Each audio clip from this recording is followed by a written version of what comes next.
안녕하십니까. 황태순TV의 황태순입니다. 오늘 2020년 4월 28일 저녁입니다. 정말 숨가쁜 오늘 하루였습니다. 오늘 오전에는 통합당 당선자 대회가 3시간에 걸쳐 있었고, 또 오후 2시에는 통합당 상임 전국위가 무산되었습니다. 그리고 오후 3시에 열린 전국위원회에서는 4시 반경에 김종인 박사를 비대위원장으로 추대하는 안에 의결했습니다마는 조금 전 김종인 박사 측에서는 즉각 추대를 갖다 거부했습니다. 김종인 박사의 비서실장격인 최명길 전 의원은 통합당 전국위원회 결정을 보고 김종인 대표께서는 오늘 통합당 전국위원회에서 이루어진 결정을 비대위원장 추대로 생각하지 않습니다. 라는 짧은 문자를 언론사에 돌렸습니다. 그 이유는 크게 보면 두 가지겠죠. 저희 앞서 저와 김영광 실장이 속보로 2번 나누어서 한 번은 심재철 원내대표의 쿠데타가 사실 불발로 끝난 것이 아니냐. 그건 상임 전국위가 불발됨으로써 사실 당원상 올 8월 31일 이전에 전당대회를 열어서 새로운 대표를 선출해야 된다는 그 조항을 없애려 했던 심재철 원내대표의 뜻은 무산됐습니다. 그래서 저희가 심재철 원내대표의 쿠데타는 실패했다, 불발로 끝났다라고 말씀드렸고, 그 다음에 이제 전국위원회, 두 번째는 이제 전국위원회는 639명 제적 중에서 323명이 출석한 가운데 결국 10명 가까운 참석자들이 찬반 토론을 거쳐서 기립으로 표결했습니다만 찬성 177표, 반대 80표로 그러나 또 출석 과반은 통과했어요. 그러나 전체 639명의 전국위원회 위원들의 28%에 그치는 177명의 찬성, 그나마도 앞서 있었던 상임 전국위원회에서 김종인 비대위의 임기를 8월 31일까지 묶어놓는 그런 어떤 결정에 대해서 김종인 박사 측에서는 강한 거부감을 보이고 있는 것 같습니다. 그래서 최명길 전 의원은 앞서 말씀드린 대로 보면 추대를 생각하지 않는다라고 대변하고 있고, 김종인 박사는 전화를 갖다가 끊은 채 그야말로 이제 두문불출의 상태로 들어갔습니다. 또 여기에 가만히 있을 홍준표 전 대표가 아니죠. 홍준표 전 대표는 페이스북에 즉각 올렸습니다. 이례적인 기립투표로 639명 중 177명이 찬성하여 겨우 27.7% 지지로 선출되었다. 또 최명길 전 의원의 이야기, 그러니까 비대위원장 추대로 생각하지 않는다 하는 그 부분에 대해서는 김종인 박사를 향해서 더는 취해지지 말고 오해받지도 말고 그만 물러나라. 그리고 당선자 대회를 중심으로 새로운 비대위를 구성하는 것이 맞다라고 또 일가를 하고 있습니다.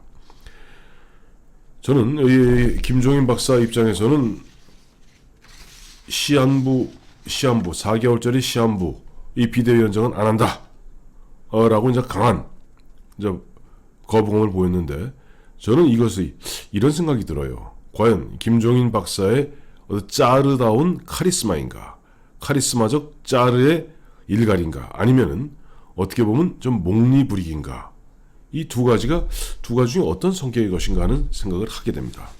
왜냐하니까 김종인 박사가 그동안 보여왔던 일들이 이게 어제 오늘의 일이 아닙니다. 최근 김종인 박사가 올해 들어서도 2월 중하순경부터 그 당시 미래통합당을 만들고 황교안 대표가 끊임없이 이제 선대본부장으로 김종인 박사를 갖다가 영입하려고 무진 애를 썼죠. 무진 애를 썼는데, 그때도 이제 김종인 박사가 요구했던 것은 일단 나는 공동선대위원장을 안 한다. 단일 선대위원장을 한번 했지 공동선대위원장을 안 한다. 그때 나왔던 이야기는 그러니까 공천이 잘못된 부분에 대해서 선대위원장이 그것을 바로잡을 수 있는 권한까지도 달라는 식으로 이 얘기를 했습니다. 구체적으로 이제 예를 들었던 사람이 이번에 강남에서 당선된 태영호 전 주영 공사를 갖다가 집어서 태영호 공사 같은 사람을 강남에 공천하는 것은 국가적 망신이다 그러면서 황교안 대표 측과 당시 김종인 박사 측이 묘한 신경전을 벌이게 됩니다. 그래서 3월 16일쯤 되면 김종인 박사는 나는 더 이상 그 선대위에 맡을 생각, 통합당 선대위 맡을 생각 없다 하는 것을 공식적으로 올렸고, 황교안 대표도 그렇다면 선대위 체제를 갖다가 마냥 선대위 발족을 마냥 끌 수가 없으니까 선대위 체제를 갖다 고출범시키고 황교안 대표 본인이 직접 총괄 선대위원장을 맡겠다라고 얘기했더니, 또 그때부터 사실은 이 김종인 박사 태도가 조금 변했어요. 그래서 내가 전권을 달라는 것은 아니다. 내지는 기왕에 정해져 있는 공천을 갖다가 어떻게 바꿀 수 있겠는가. 이런 또 열흘 동안의 밀고 당김 속에서 3월 26일이 되어서야 황교안 당시 대표가 박형준 선대위원장이죠. 박형준 씨와 함께 평창동 김종인 박사 댁을 찾아갑니다. 그리고 사진을 찍어서 했고, 그 다음에 3월 29일부터 3월 26일이 바로 그때 후보 등록일 첫날이에요. 3월 29일부터 김종인 박사가 총괄 선대위원장으로서 역할을 하게 됩니다. 또 이런 일이 보면 또 2016년에도 있었죠. 당시 김종인 박사가 민주당의 비대위 대표할 당시에, 비대위 대표하면서 이제 지역구 공천은 나름대로 카리스마를 갖고 짜르적 기질을 갖고, 예를 들어서 이해찬이라던가 강기정이라던가 다음에 정청래라던가 이런 사람들 쳐냅니다. 그리고 이제 문제는 그때 이제 비례대표 공천하는 데 있어서 김종인 박사가 본인을 갖다가 비례대표 2번으로 선정하는 비례대표안을 냈을 때, 그때 중앙위원들이 거세게 반발하면서 결국은 거기에 반발한 김종인 박사가 칩거하게 되죠. 그때 양산에 있던 문재인 전 대표가 올라와서 김종인 박사를 갖다가 좀 추스르고 마음을 달래고, 그래서 김종인 박사가 하루인가 이틀인가 칩거하다가 나오게 됩니다. 또 이런 일은 또 있었습니다. 2012년 당시 박근혜 비대위 위원장 시절입니다. 그때도 보면은 이제 총선 공천 문제를 놓고 김종인 박사가 구체적으로 이재호, MB계죠. 이재호, 그다음에 당시 홍준표 몇몇 사람들을 콕 찍어서 다 쳐내겠다라고 얘기했을 때, 박근혜 비대위원장이 강하게, 박근혜 비대위원장 같은 경우는 2008년에 친박계가 이른바 공천 학살되었던 그런 아픈 추억이 있기 때문에 정치 보복적 차원에서 친 MB계의 좌장이라 할 수 있는 당시 이재호 의원이라든가 홍준표를 쳐내지 않았습니다. 쳐내지 않았고, 오히려 통합적 모습을 갖춤으로써 152석을 갖다가 끌어갈 수 있었죠. 자, 다시 이제 돌아왔습니다. 지금 김종인 박사 강하게 나 흔한 얘기로 8월 31일까지 하는 시한부 4개월짜리 비대위원장 안 한다. 그리고 지금 오늘 전국위원회에서 27.7%로 찬성한 것을 추대로 여기지 않는다. 난 더 이상 맞지 않겠다. 얘기했을 때, 예를 들어서 2012년에 박근혜 비대위원장이나 2016년에 당시 문재인 전 대표 같은 경우는 강한 지지세가 있고 리더십이 있는 유력한 차기 대선 주자였던 이 두 사람은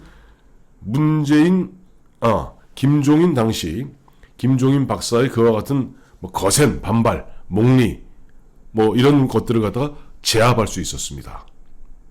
그렇다면 과연 지금 이번 21대 총선에서 낙선한, 그리고 본인이 아무리 버틸래야 버틸 시한이 5월 29일까지밖에 안 되는 심재철 원내대표 당대표 권한대행이 지금 이와 같이, 지금 오늘도 보면 분위기가 지금 보면 다선, 3선, 4선, 5선 이 다선 의원들, 당선인들이죠. 당선인들은 김종인 박사에 대해서 강한 거부감을 보이고 있는 게 사실입니다. 그런데 지금 심재철 원내대표, 심재철 당대표 권한대행의 그 정통성 내지는 무슨 카리스마가 있어서 그런 것들을 다 누르고, 예를 들어서 김종인 박사님 아닙니다. 이거 내년 올 8월 31일이 아니라 박사님하고 처음 얘기했던 대로 최소한 대선 1년 전인 2021년 3월까지는 맡아주시면서 당을 살려주십시오. 이렇게 했을 때 과연 나머지 현역 당선인들 과연 용납하겠습니까? 또 반대의 경우라도 지금 심재철 원내대표 같은 경우 본인이 제안해서 본인이 만들어내다시피 한 김종인 비대위가 사실상 거부된 겁니다. 어제도 말씀드렸습니다마는 불참, 전국위원회 불참하는 것 또한 강한 반대의 뜻입니다. 639명 중 323명. 오늘 누군 그 얘기 하더라고요. 639명이니까 이저 의결 정족수가 이루 나누면 320명이 의결 정족수입니다. 그러니까 여기 출석을 323명이 했는데 오늘 만약에 김종인 대표의 비대위 출범을 반대하는 사람이 10명만 빠졌으면은 그러면 아예 의결 정족수가 안 돼서 회의 자체가 성립이 안 됐다는 거예요. 그만큼 보면은 오늘도 보면 조경태 의원이라든가 조혜진 의원이라든가 상당수의 어떤 다선 의원들이 보면은 강한 톤으로 현재 심재철 안에 대해서 거부감을 갖다 표시했는데 과연 지금 보면은 심재철 원내대표 과연 이런 상황에서 끝까지 5월 29일까지는 내가 지금 20대 국회 임기가 있으니까 내가 앞으로 한 달 동안은 원내대표다. 당대표 권한대행이다. 그러니까 좀 또다시 내가 이쪽저쪽에서 상임전국위원회 구성해서 김종인 박사가 원하는 대로 당헌상에 8월 31일 이전에 당대표를 뽑아야 된다는 그 조항을 갖다가 개정할 수 있겠습니까? 저는 거의 불가능하다고 봅니다. 이미 지금 미래통합당은 심재철 원내대표가 너무 성급하게 실을 바늘 허리에 꿰어서 뭔가 약간 사심이 있는 듯한 이런 행태를 보임으로써 더 깊은 수렁 속으로 밀어넣고 있는 겁니다. 자, 이제 오늘 오전에 당선자 대회 있었는데 빨리 당선자분들 스스로가 꼭 무슨 당대표가 모아야지 당대표 권한대행이 모여라 해야지 모입니까? 84명 의원들 빨리 모여서 스스로 자율적으로 원내대표부터 먼저 선출하십시오.